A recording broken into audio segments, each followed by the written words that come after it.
XRPs Elusive Win.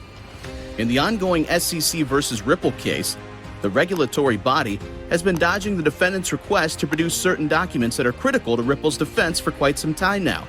After passively waiting for the SEC to submit the documents all these days, the defendants have now finally filed their motion to compel the submission of the same. Today, we'll be talking about XRPs Bounce back despite the ongoing lawsuit. Could this coin be aiming at conquering the $2 mark? Take your seat as we walk you through behind-the-scenes happenings. Hey guys, welcome back to our channel, The Crypto King. Here you will get the latest cryptocurrency news, all investing information in crypto, and how to earn money from crypto. If you are new here, please like and subscribe to get everything you need to know about cryptocurrencies. Don't forget to click the bell icons so you get notified every time we upload a new video. So, let's get started. What's worth noting before proceeding further is that the SEC had recently asked the court to extend the discovery deadlines by claiming that the defendants had raised the number of concerns regarding the SEC's review and production of internal documents. However, in their motion, the defendants claimed the SEC cites its own delay as a reason for extending the schedule.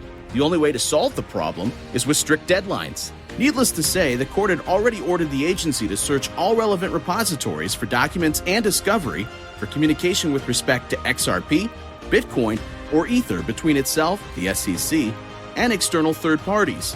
After the SEC resisted to do so, the court again reaffirmed and directed the agency to do so. Using the same as the basis of their argument, the defendants claimed, despite repeated instructions, the SEC persists in refusing to search an obvious repository for responsive evidence on external communications.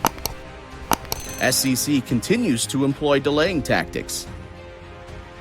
In another legal win for Ripple, a U.S. magistrate judge has ordered the Securities and Exchange Commission, the SEC, to reveal internal agency documents, memoranda, or formal position papers that discuss Bitcoin, Ethereum, and XRP. Judge Sarah Netburn, in a new ruling this week, provided more clarification on her ruling last month regarding whether the SEC may keep its internal documents secret from Ripple.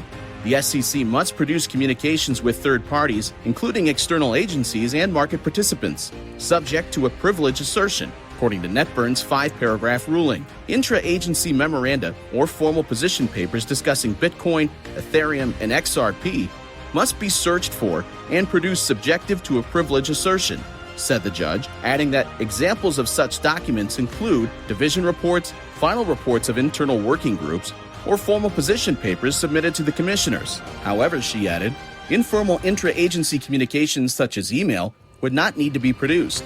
The judge also ruled that although such information may ultimately be privileged, meaning exempt from disclosure, associated information, such as meeting dates and names of participants, could be relevant and is discoverable.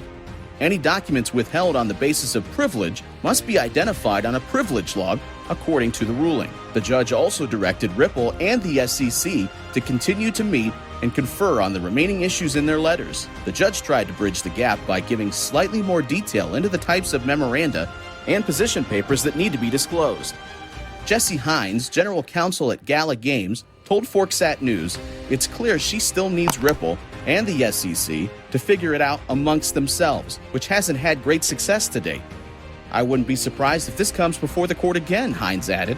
This order, however, is definitely a win for Ripple. In its motion, XRP stated that the FinHub electronic mailbox is a readily searchable repository of third-party communications about Bitcoin, Ether, and XRP.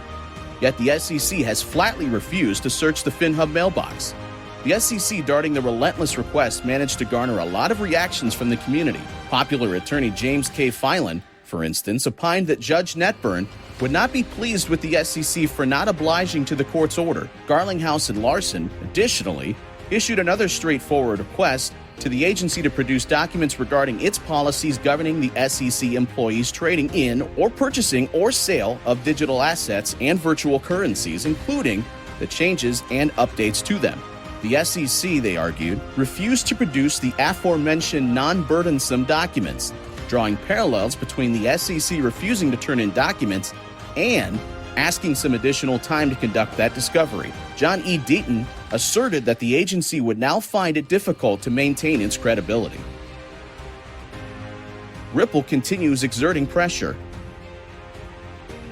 What's more, Ripple Labs also asked the court to set a date by which the SEC could produce the OIEA, that's the Office of Investor Education and Advocacy, external communications, and the internal SEC documents that the judge ordered to be produced back, further pointing out the fact that the SEC hadn't produced a single response to the OIEA inquiry.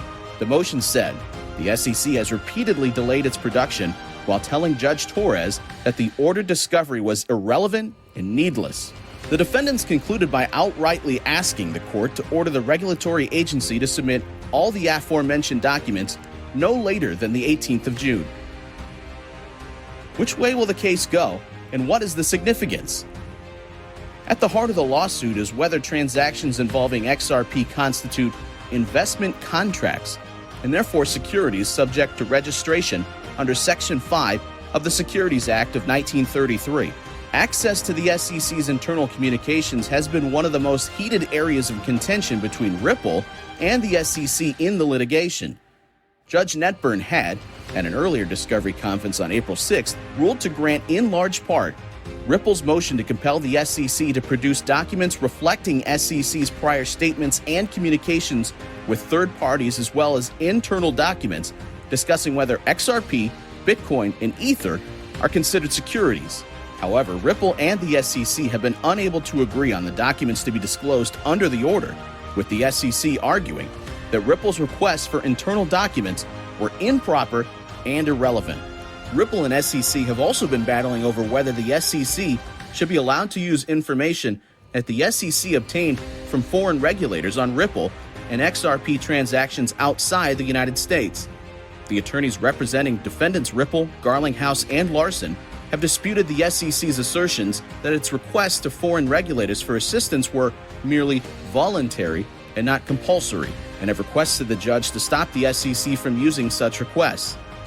Finally, the judge agrees that the discovery related to Bitcoin and Ether is relevant, said Netburn at the April 6th hearing. I think it's relevant to the court's eventual analysis with respect to the Howey factors, but I also think that it's relevant as to the objective review of the defendant's understanding in thinking about the aiding and abetting charge or aiding and abetting count. I also think that it's relevant to the fair notice defense that Ripple is raising. However, the judge has said nothing about the SEC's request to use information obtained from foreign regulators. Let us patiently wait for the outcome. Thank you for being our guest as we took you through today's episode.